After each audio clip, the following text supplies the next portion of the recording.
You gotta be kidding me right now. My older brother just got me this Tatis jersey for my birthday a few weeks ago. I'm a big time investor in Fernando Tatis Jr. cards. My dad told me to sell his cards a few weeks ago.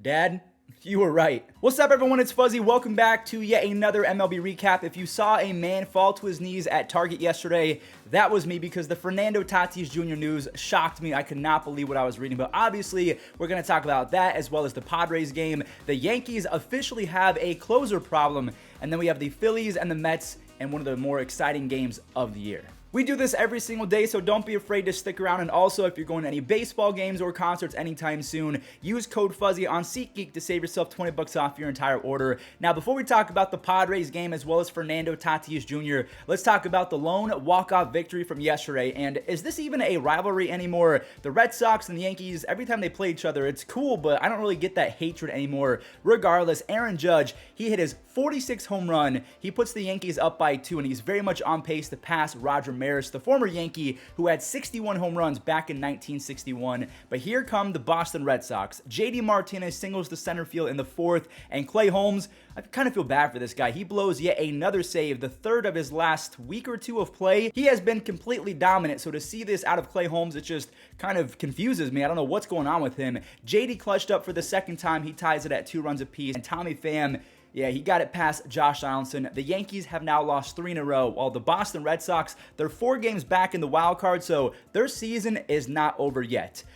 Fernando Tatis Jr. can't say that because his season is officially over. He has been banned for 80 games. Now, Fernando Tatis Jr. did put out a statement. He said that he was using it for ringworm treatment. Now, the only problem with that is, Fernando, I can go on Amazon Prime right now, and I can get ringworm treatment delivered to my house by 8 a.m. tomorrow, maybe even 4 p.m. today. I mean, there's plenty of things that you could use. I don't know if he was in the Dominican Republic when he got this, because I guess in the DR, it is an over-the-counter drug or medicine that they can use, so I don't know really what to make of this. Now, in all fairness, I just want to say Fernando Tatis Jr., he passed every single PED test from his rookie year all the way up to March 29th of this year, so all of his stats, they are clean. He played clean baseball. I'm not sure if he was just trying to get past the rules and heal quicker so he could get back in time to play with Juan Soto. I'm not sure what happened, but let's talk about the Padres game before we talk about what his teammates had to say afterwards. So Juan Soto returned home. He got a bunch of cheers, which is kind of funny considering he turned down $500 million,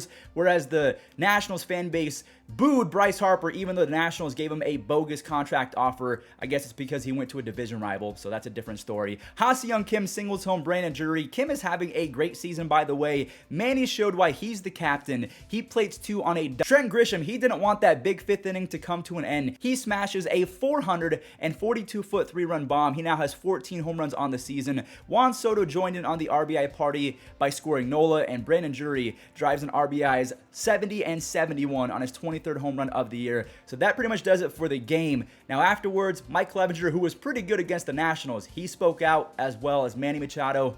Here you go. Very disappointed. It's the second time we've been disappointed with him, and it's just you hope he grows up and learns from this and learns that it's not just it's about more than just him right now. We really don't need anybody else. It'd be nice to have somebody else, but we don't need anybody else. We got everyone we need right here. We've gotten to this point so far without him. We're waiting to get him back, and hopefully him to be a spark plug for the team. But we've been doing it all year. Just continue doing it. Same message continues to go since day one, since we had all year. So now that you've heard both sides, Fernando Tatis Jr. said it was a mistake, but I mean, Robinson Cano said it was a mistake, and Ryan Braun said it was a mistake. So who do you believe? And also let me know, what do you make of his chances to eventually make the Hall of Fame if he does go on to play like Fernando Tatis Jr. has been playing? What do you make of his card prices tanking? And if you're a kid, I feel bad for you, because he's a hero to a lot of you. Yo, I'm not gonna lie, but I really despise the Brewers as of late, because what are they doing? They had a terrible deadline, and now they're not playing very well, whereas the Cardinals, in my opinion, had a great deadline. Goldie, he gave Jordan Montgomery a 2-run lead after smashing his 28th home run of the season. And look at Monty, man, so inspirational. Jordan Montgomery threw in the faces of Milwaukee. He shoved it for 6 scoreless and racked up a very impressive 8 strikeouts.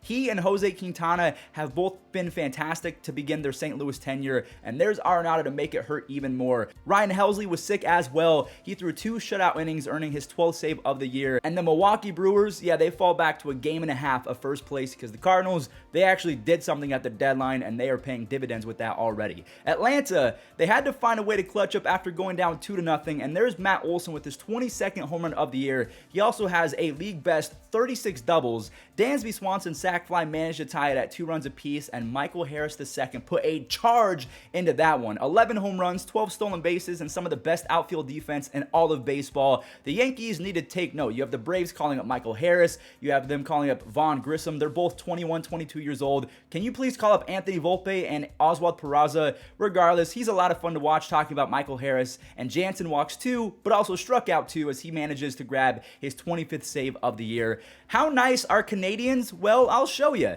They allowed the Guardians to score 8 unanswered runs. That's how nice they are. Ahmed Rosario drove home 2 in the third off of Barrios, and then Josh Naylor somehow was able to tomahawk this pitch over the left field wall for a 2-run tater. He just turned 25, by the way. He has 15 home runs and an almost 130 WRC+. J-Ram then showed his best golf swing. He used a 9-iron. Jose hasn't really been his best self as of late, but he still has an insane 151 WRC+ and now 92 RBIs on the season. Cal Quantrill finally had a fantastic start. 7 shutout innings, 7 strikeouts. The Guardians have somehow turned a rebuilding year into a full-blown shock to the system. They're now 60-52. They're 29-24 against teams above 500. Do we start respecting the Guardians? Because I feel like we have to stop babying them. Another blowout on the agenda. The Orioles had to remind folks that they are here and they're here to stay. Also, real quick before we talk about the game itself, the Orioles are calling up their 4th best prospect, DL Hall. He finally got the call. I can't wait to see what he does in the big leagues because he has some nasty stuff from the left side. A lot of people compare him to Mackenzie Gore, who was on fire out the gate as a rookie for the Padres. So we'll have to wait and see what DL Hall does. Now, Ali got it started. He had a home run to the roof, the catwalk. Jorge Mateo had RBI singles in the 2nd and the 6th inning en route to having a huge 5-hit night. He now has a 90 WRC+, which is pretty good for a guy that has 8 DRS, 27 stolen bases, and 11 home runs. Jorge Mateo is quietly having a really good season. Mullins added one in the 6th and then decided that wasn't enough. He smokes a home run in the 8th. Finally, in the double-digit home run club, he has 10 home runs and 24 stolen bases. These Orioles are so much fun to watch. I mean, look at this pitch from, I think it's Ciono Perez, making a guy like David Perez look silly. So Baltimore, with that W, they officially passed the Tampa Bay Rays. They are no longer a 4th-place team. The Orioles are a 3rd-place team in that division. The White Sox, they shut out the poor Tigers, and the Tigers have now been shut out 16 times this season. A tip of the cap to Michael Kopech because he went out there and shoved it. 11 strikeouts over 6 scoreless. And did I mention he didn't allow a single hit? Andrew Vaughn played hero ball in the 7th as he played a 2 on a single, and Liam Hendricks, he did his thing for save number 24. The White Sox are 57-56, so 1 game over 500, and they're 3.5 games back for first place in the AL Central. Alec Bohm, this is a fun game right here. He drove home Bryson Stott, and speaking of my friend Bryson Stott, he made some history, not MLB history, but against Max Scherzer. He is the first player to ever reach base 4 times in 1 game against Max Scherzer. He had 3 hits and a hit by pitch, but aside from that, Mad Max was crazy good, but so was Ranger Suarez, who has been lights out since returning to the rotation after injury. He threw 7 strong innings. He kept the Mets off balance all night, and he came out after 93 pitches. Now, the Mets almost walked it off on a Vogelback sac fly, but Matt Vierling, he is one of the faster players in baseball, and he has a cannon, so he saves the game. He hoses that runner. Now, Marte had a chance to redeem himself, but Bryson Stott, he gets in there. Robertson shuts it down. That is a statement win if I've ever seen one, but you can count on the Mets to come back swinging tonight. They're not going to go down without trying to embarrass the Phillies. Julio Rodriguez, aka J-Rod, was finally back in the lineup, and boy, did the city of Seattle miss this kid. He goes up the middle for a clutch 2-run single to untie it. And rookies George Kirby as well as Matt Brash, they combined for 2 earned runs and 8 strikeouts over the first, let's just call it 7-ish innings. And Andres Munoz has been unhittable lately. Eugenio Suarez, he drove in his 58th and 59th RBIs. He has a pretty solid 119 WRC+, as Eric Swanson, he finished it off with 2 strikeouts. The Mariners are now 10 games above 500. Shout out to Daniel Lynch. This man was a magician against the LA hitters. He was confusing them all night long. He went 5 shutout innings. Gonsolin, of course, was dealing as well. He lowers his ERA to 2.24. He just needed some runs, but okay, there it is. Trey knocks in 2 on that single. Freddie Freeman doubles in Mookie Betts right before Trey scored on a wild pitch to make it 4-0. I can't believe the Dodgers got this guy for basically a belly button lint and 4 stale peanut M&Ms. Trace Thompson blew the lid off by slugging a 3-run home run in the 8th inning. Again, they got him for 3 pretzels and a stick of gum from Detroit. That is the Al Avila special. I am so excited that Al Avila is done in Detroit because now they can actually maybe start winning some ball games and making good decisions. Luis Garcia wasn't good for the Astros yesterday, so legit the only highlights from this one are going to come from the Astros offense. There's Yuli Gurriel hitting an RBI single. How fun. Kyle Tucker showed him up because he said, yeah, you got an RBI single, I'm going to hit a grand slam. Kyle Tucker is so good at baseball. Very underrated still in my opinion. Jeremy Pena had an RBI single, and this game wasn't close at all. Sometimes it gets to the point where LA and Houston are so good that it's almost pointless to recap them because they just win almost every single game. Now, the Rockies, they had a fun one because a 31-year-old career minor leaguer finally made his debut. Before that happened, Montero, he popped off for a 2-run double. And Brian Serven, of course, I gotta make this joke. He served this pitch up for a 370-foot home run, and here's where 31-year-old Winton Bernard got his first big league hit. They overturned it, so he was considered safe. So he legged out the RBI. So he legged out the infield single, and then he immediately stole second for his first career stolen base.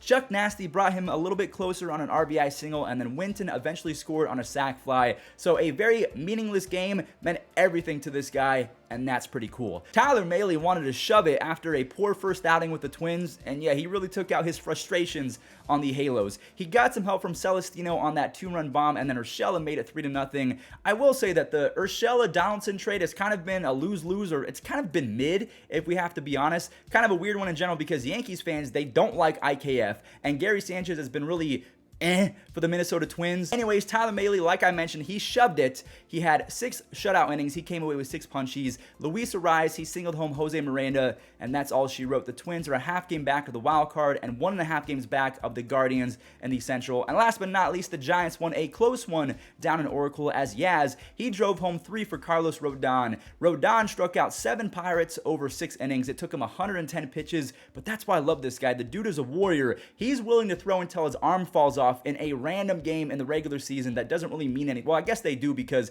if we take a look, Doval came in and dealt for a clean 9th for a 16th save, and the Giants, even though they're 55 and 57, they're just 7.5 games back with a month and a half left. They can make a push. It's possible. That does it for today's recap. I could not believe the news that Fernando Tatis Jr., one of my favorite players in the history of baseball, just how young he was. I mean, you can make an argument that he was maybe the face of baseball. He was on the cover of MLB The Show. Just a shock to the system. I can't believe that he got busted. Again, Amazon Prime is a thing. You have team doctors. Going forward, I hope that he has a Hall of Fame next decade because I want to make sure that people don't forget about Fernando Tatis and he can kind of rehabilitate his image and hopefully kids look up to him again. But how can you? How can you? He's in the same conversation now as Ryan Braun and A-Rod and Robinson Cano. Although, again, he didn't cheat in any game, so what do we make of it? I don't know. You guys have to let me know. I'm not trying to make any excuses, but it probably sounds like I am. Well, that does it. Enjoy the Web Gems. 3-2 pitch, hit well. Left field, it's deep. And what a catch by Stephen Kwan. Wow. I didn't think he had a chance at it. But he just throws the glove up. Thank goodness he's left-handed because he ran back. That's going to be a line drive base hit. Sending Sandy Leon. Adele up. The throw to the plate is well in time. Adele, the way he charged the baseball, gets behind his throw, and in the air, right on the money to Stassi for Joe Adele. Keep it a 2-0 deficit. Passionate, sure, but they want you to succeed. Bohm takes the 10th pitch of the AV into the 6-hole Francisco Lindor. And then a long throw to retire Bohm. Easy. Throw right on the money. And a chopper here. This will be a tough play. Mateo, glove flip! Not in time. Ridiculous effort to even come close on this. After review, the call is overturned. The runner is out. That is wide open. Ground ball, diving try, Cruz, a long throw, the stretch, and the out recorded. The degree of difficulty was so tough because Adolfo Castro dove for that ball, and that's the one that blocks off the shortstop.